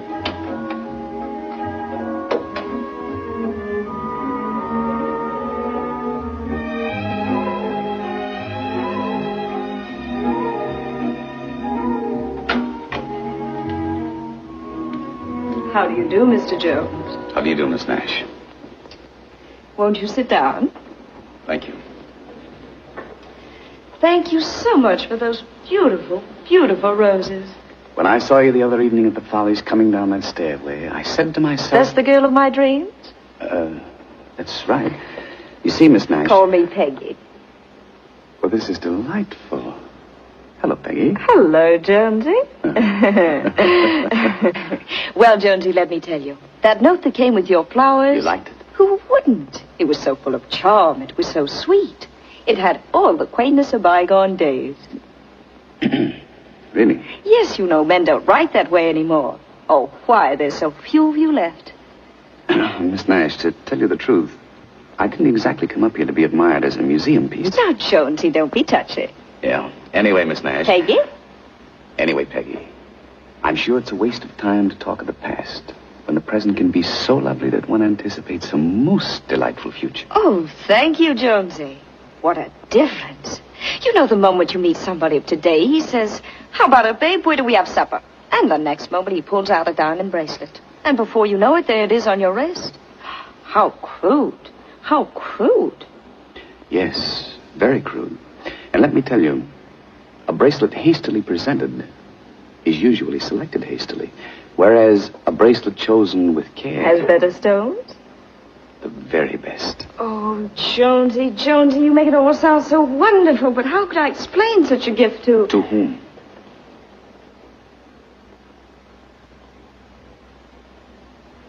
Oh, friend of yours? Very much so. Serious? I'm afraid it is. Is there anything I could do to make you forget this young man? Jonesy, you're asking a lot. Just look at him. He seems very young. Not too young. Would it be indiscreet of me to ask who this young man is? Come on, Mr. Van Cleve. Don't you know your own son? No, I didn't fall into your trap. You know, Mr. Van Cleve, girls are awfully smart these days. It must be rather sad for the great cavalier of the gay 90s to find his technique is getting rusted. Yes, I've heard all about the daring Henry. I understand in my mother's day you were, and I'm sure you had a very dashing figure. And now you're a kind of, retired Casanova. You know, it's always the same with men when they retire. Some grow flowers and, some grow a tummy.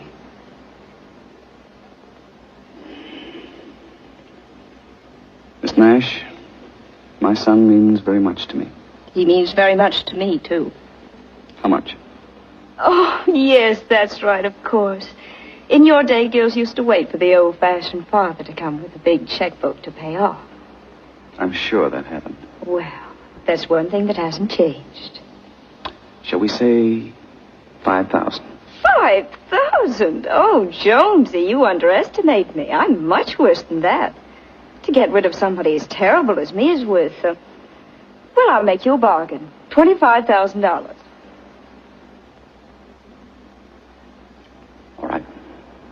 I'll send you the money. Before lunch? Before lunch. Goodbye, Miss Nash. You've been perfectly charming. And so have you. And you hope never to see me again. I wouldn't say that. Miss Nash, now that our problem has been solved, I would like to ask one slight question. Not that it matters, but I'm just curious, and I would appreciate an honest answer. I give you my word. Suppose you didn't know I was Jack's father, and you happened to see me on the street, or in a restaurant. This is just an academic question. How old would you say I am? Well, I'd say about 50. That old? Oh, I'm sorry. I didn't mean to hurt you. Oh, no, that's perfectly all right. Thanks very much. Excuse me, but how old are you? 50.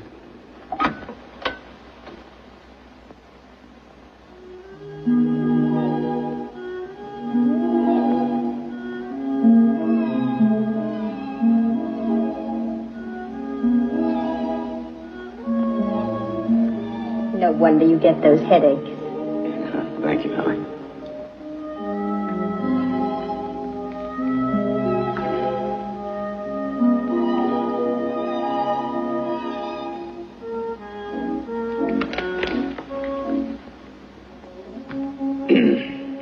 Martha, this is going to be a bit unpleasant. I've tried to keep it from you for some time, but now I think I'd better tell you. I know. You don't love me anymore. Now, darling, don't try to be funny. It's about Jack. Now, will you please stop worrying about Jack? If he wants to stay out late, what of it? If he's ever going to have any fun, now's the time. Don't spoil it. Martha, this is serious. Very, very serious. I just happened to learn the boy got into the clutches of a certain girl. I went to a great deal of trouble, believe me. It wasn't easy. But I managed to find out who the girl was. You mean Peggy Nash? Where did you... How did you know? Oh, I forget. Someone told me. You go to lunch and you hear things. Why didn't you tell me? How can you be so placid about a thing like this? Darling, why should I excite you? I know you so well. Certain little things get you all worked up and then you don't sleep. Then you have to take a pill and then you don't want to take a pill. Believe me, Henry, the less attention you pay to them, really these things work themselves out. Oh, Martha, Martha. That is one of your greatest charms. After almost 25 years in New York, you're still the innocent little girl from Kansas. But fortunately, I've had experience with showgirls. And it's a father's function to save his son from the mistakes he made.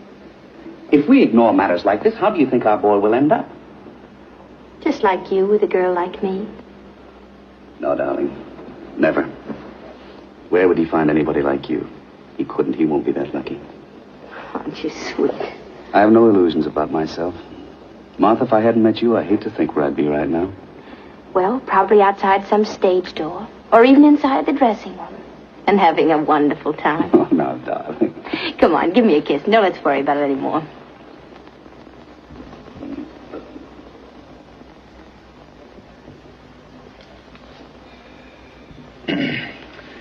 Martha, I just want to get your viewpoint. You think it would be a bad idea, just to be safe, if I looked up this girl and, And what? well, maybe just to avoid complications, ask her to leave the boy alone.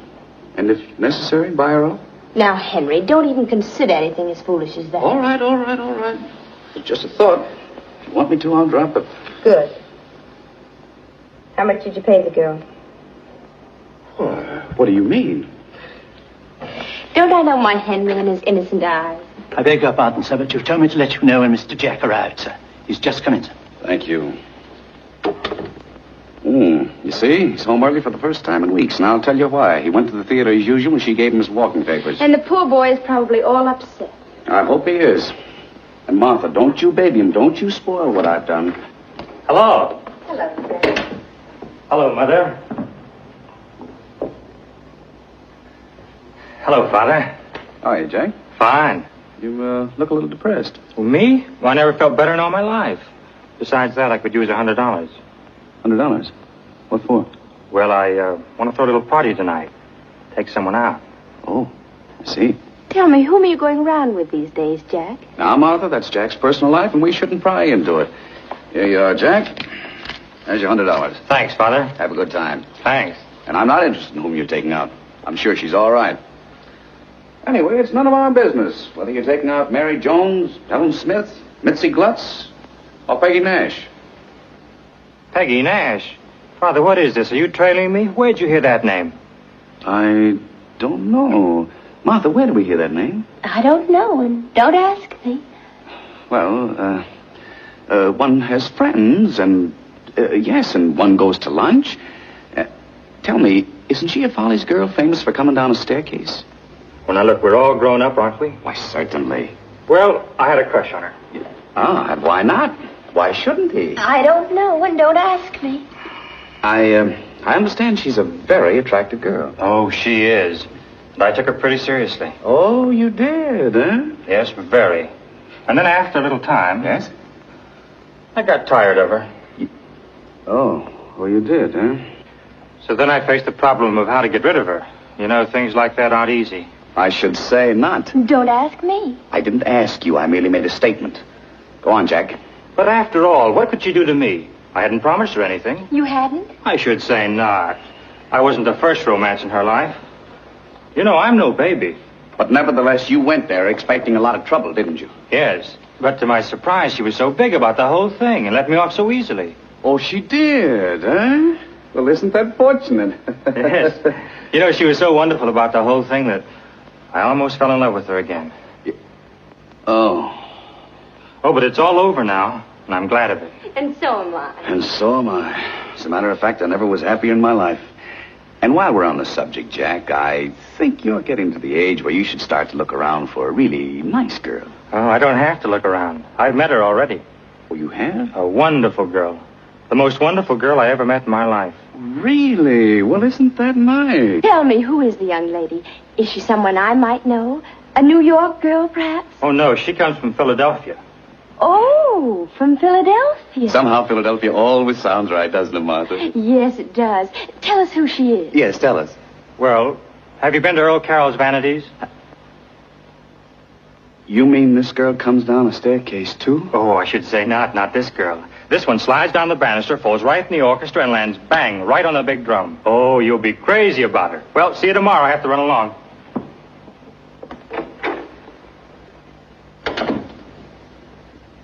What's the matter with that boy? He's young, Henry. That's all.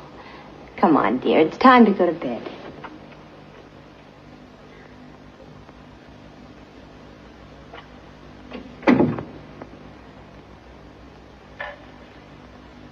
Martha, I want to ask you something, and don't spare my feelings. Be absolutely frank. I always am. If you didn't know me, and you saw me for the first time on the street or in a restaurant... Martha, do you think I'm getting a little heavy? Don't let that worry you. As a matter of fact, I like it. Let me tell you something. Nearly 15 years ago, when you and Grandfather brought me back from Kansas, I still didn't feel that you really belonged to me, and only to me. I can't put my finger on anything definite, but still, whenever I wasn't with you, I was always a little uncertain and nervous about my little Casanova. And then, one day, I noticed that you began to have a little, well, just a little tummy. Then I knew I was safe. From that moment on, I knew that you were really mine, that you'd settle down. Now go to bed, darling. You've had a hard day. Good night. Good night, dear. Yes, we were married 25 years.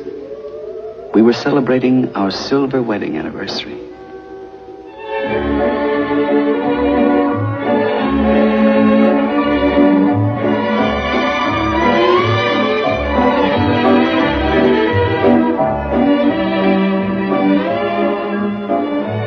Have you seen Mrs. Van Cleve? No, sir. I've been in the kitchen.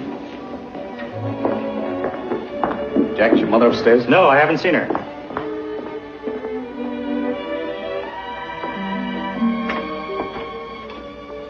Darling, what are you doing in here all alone? Nothing. I just want to take a little rest. After all, it's been such an exciting evening. Nothing wrong, is there? No, nothing. Are you sure? Yes, dear. You're feeling all right, aren't you? Of course, darling. I'm just... Just what? Well, to tell you the truth, I was being a little sentimental, so I came in here for a few minutes.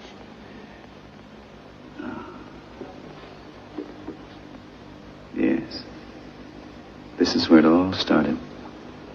25 years ago.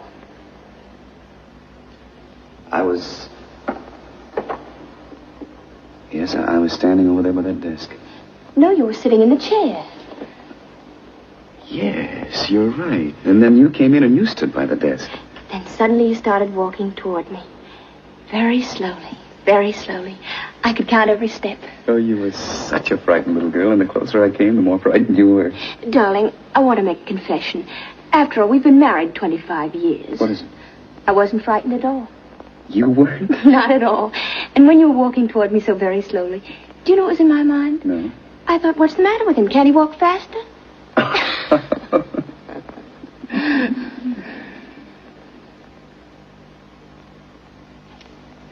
And then I ran out into the hall.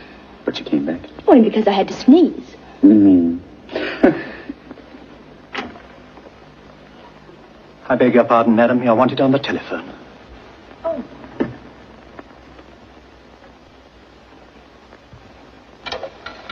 Hello? Yes, I called you. Well, it's really not important. Yes, everything is all right now. I'll call you soon. All right, tomorrow. Who was that? Oh, nothing special. Let's go back to our guest, shall we? Darling, who was that on the phone? I'll tell you all about it some other time. Why not now? Sweetheart, our guests will be wondering where we are. Now, Martha, who was that? All right, I'll tell you. It's another confession. My lover. I don't think that's funny at all.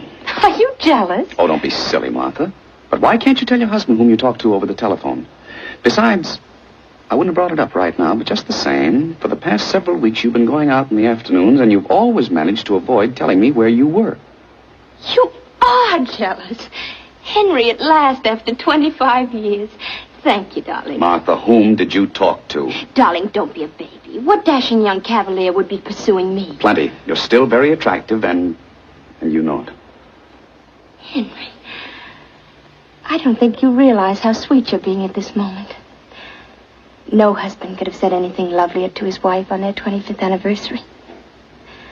Imagine if 25 years ago I hadn't sneezed. I wouldn't be the happiest woman in the world right now. Are you? Yes, Henry.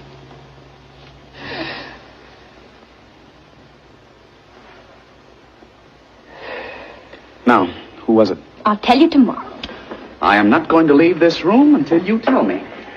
Well, knowing my obstinate little boy, you promise to be sensible and not make a mountain out of a molehill? I promise. Now. Well, you know how women are. We have too much time on our hands, and we begin to imagine that there are things wrong with us. And I'm no exception, so I've been going to a doctor, that's all. Darling, I feel like a fool. Now, I have a confession I must make to you. I really was jealous. Martha, what did you go to the doctor for? What's wrong? Nothing, really. Oh, so that's why you came in this room. You weren't feeling well. Darling, is it serious? I tell you, it's nothing at all. Just a little dizzy spell. Darling? Now, you promise to be sensible. Come on, let's dance. Martha, what did the doctor say? Listen, dear, if I take 5 drops 3 times a day, and if you don't worry about me too much, we'll both live to celebrate our golden anniversary. Now, come on, let's dance.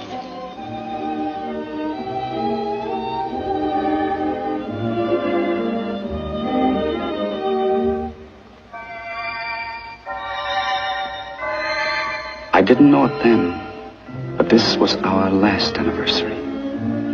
It was the last time we danced together. There were only a few more months left for Martha, and she made them the happiest of our lives together.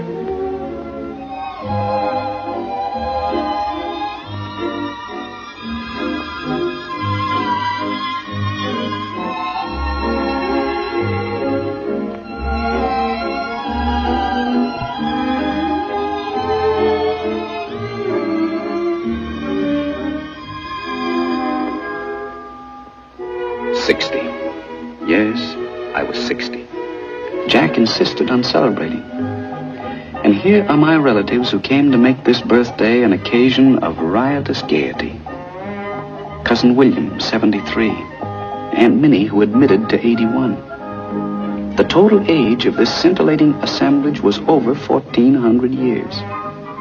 I believe Jack gave this party on purpose to remind me that I was contributing 60 years to that 1,400.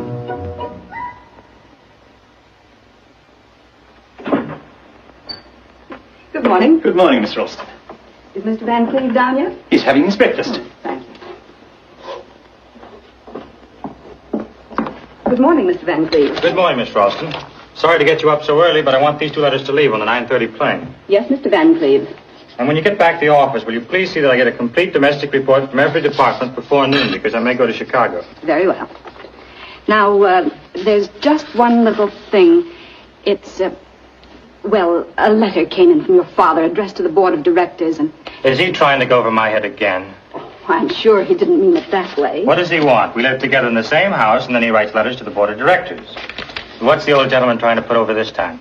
He wants the board of directors to vote him a bonus. A bonus? He talked to me yesterday, confidentially. In case that bonus doesn't go through, he wanted me to persuade you to give him at least an advance on his monthly check. He shouldn't go to you, Miss Ralston. Oh, but... Well, I'm going to give him a lesson.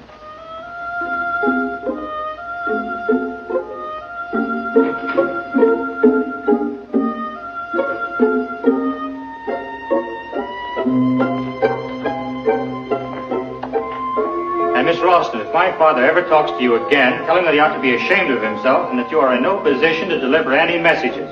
Yes, Mr. Van Cleve. Why, Mr. Van Cleve? Is he in a bad mood? Terrible. Now, look here, Miss Ralston, would you do me a very great favor? Father? Oh, good morning, Jack. Good morning. I'd like to talk to you. Father?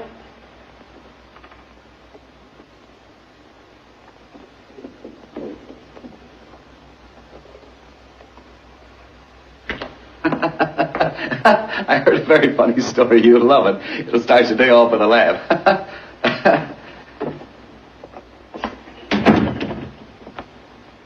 You ought to be ashamed of yourself. Coming home at all hours, making a wreck of yourself. How much longer do you think you can keep this up? Please, Jack, don't scold me. Someday you're going to collapse. Do I look that bad? You look like a ghost. I know you're right, Jack. I know I should change my way of living. But, my boy, put yourself in my position. I'm lonesome. You're always away somewhere on business. And being alone in this big house night after night, you don't know what it's like. Neither do you, because you're never at home. But I can imagine what it's like. And, Jack, it's horrible. Now, my boy, I want to talk to you. I'm not fooling myself. I'm not getting any younger. I think the time has come for me to change my way of living. You know, Jack, when a man gets to be 60, the blood doesn't flow as fast anymore. Instead of a wild mountain stream, it becomes a quiet little brook. The other day, when I was sitting here all alone, you know what I felt like doing? What? I felt like I wanted to sit in a nice, comfortable chair and read and read and read. Well, why didn't you? You know, the library's full of books, and I'm sure you haven't read one of them. Jack, the eyes can't take it anymore. Why don't you go to an oculist? Yes, that might do. Yes, that might do. But, on the other hand, what do you think of the idea of having, well, some kind of reader? You know, someone with a pleasant voice, nice diction. I know just what you want. You mean one of those nice, quiet fellows from Yale or Harvard. Oh, they're easy to get. Now, who is she? Jack, you have the most suspicious mind. Come on. How old is she? Well, she's an unusually adult young woman. I met her at old Wilson Weatherby. She was his reader. The whole thing sounds a little fishy to me. Now, Jack, why do you want to deprive your old father of a little cultural pleasure? I can think of nothing more dignified and homelike than sitting in front of a fireplace and having someone read a fine book to me. Something worthwhile. Something...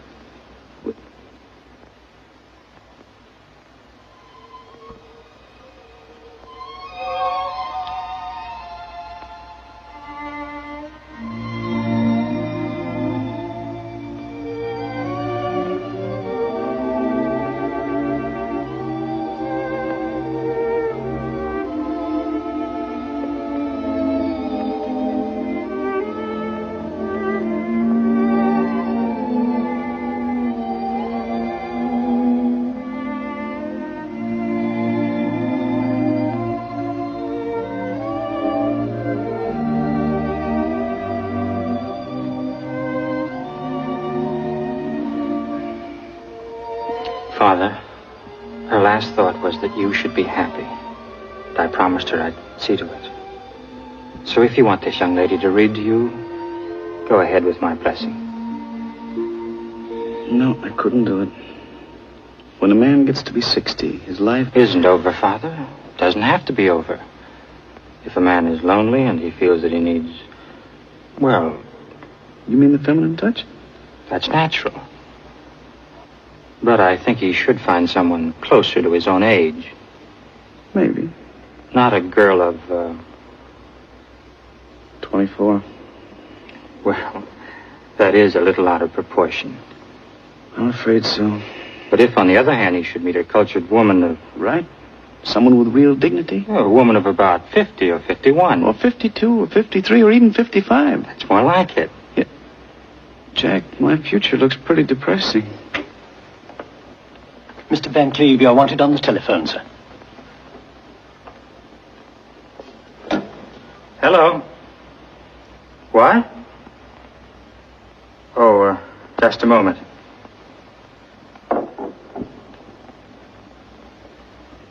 It's for you, Poochie.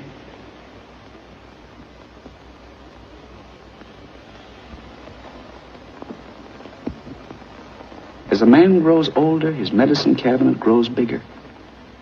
This is me at 70.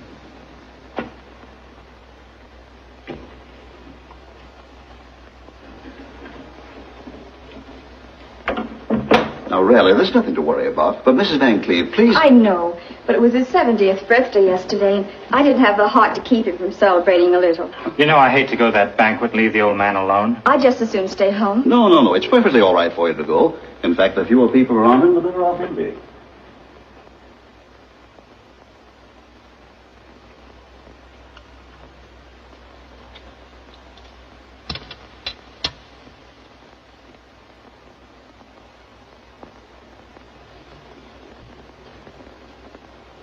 Now, Mr. Van Cleve, I'm sorry to wake you up, but it has to be done. Yeah, if I could just see the people say it.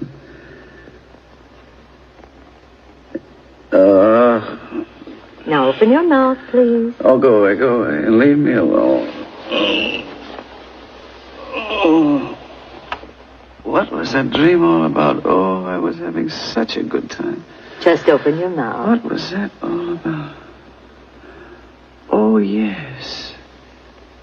The door opened, and a man stepped out of a rowboat.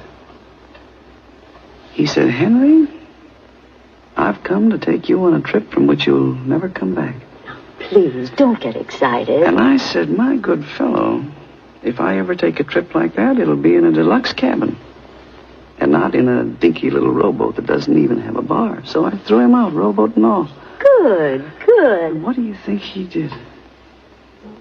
He came back with a big luxury liner, floating on an ocean of whiskey and soda. And instead of funnels, there were big black cigars. And on top of the bar, sitting in a lifeboat, was the most beautiful blonde, wearing a Merry Widow costume. She dived into the whiskey and swam right over to my bedside. Henry, she said, how about a little dance? And the man from the boat took an accordion out of his pocket, and he played the Merry Widow waltz. The girl held her arms out to me, and she started to dance. Well, with him playing and her dancing, and me up to my neck in whiskey anyhow, well, I put my arms around that beautiful girl and was just about to dance with her when, of all people, you cut in. You, yes, you. Just open your mouth. Oh, go away and take that thermometer with you. Oh.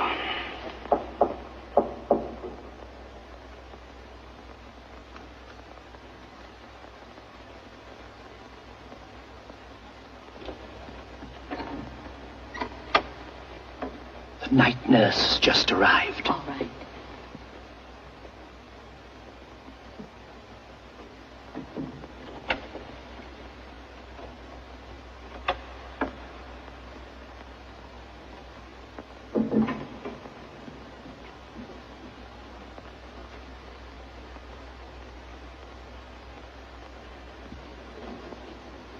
evening. Hello. First door to the right. Thank you.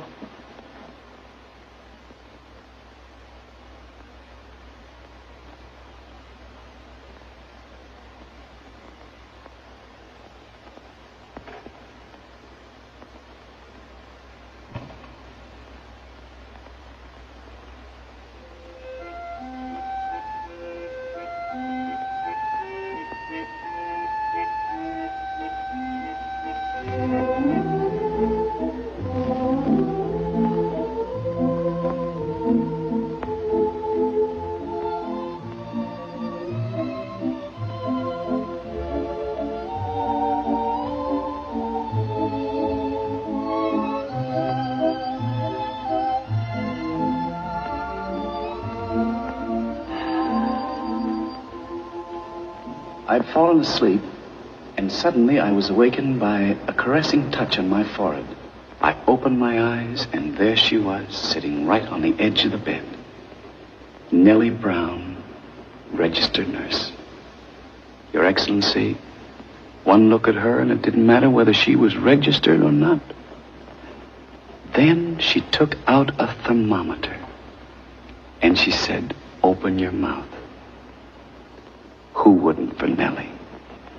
And then she put the thermometer in, and my temperature went up to 110. Who could ask for a more beautiful death?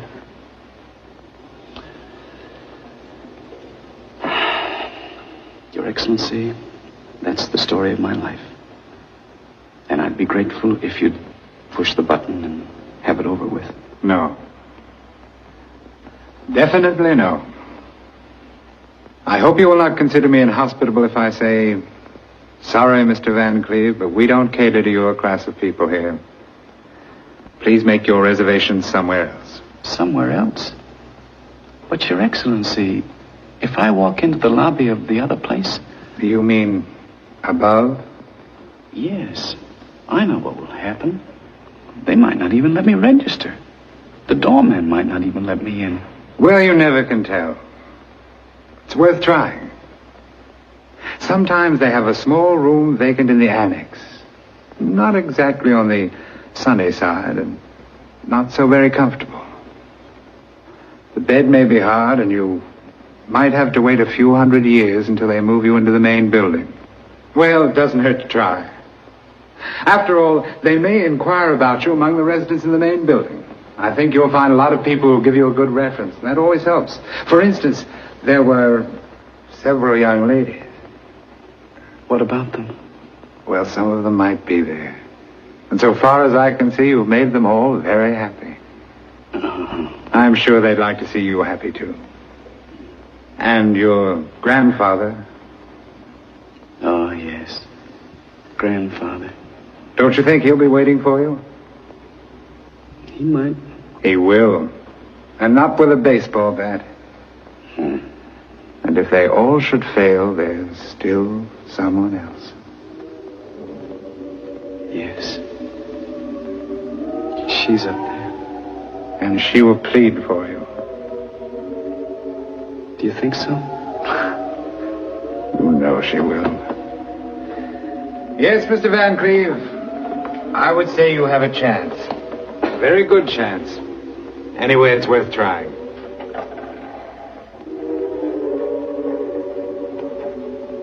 Goodbye. Goodbye, Your Excellency. And thank you. Good luck. I'll need it.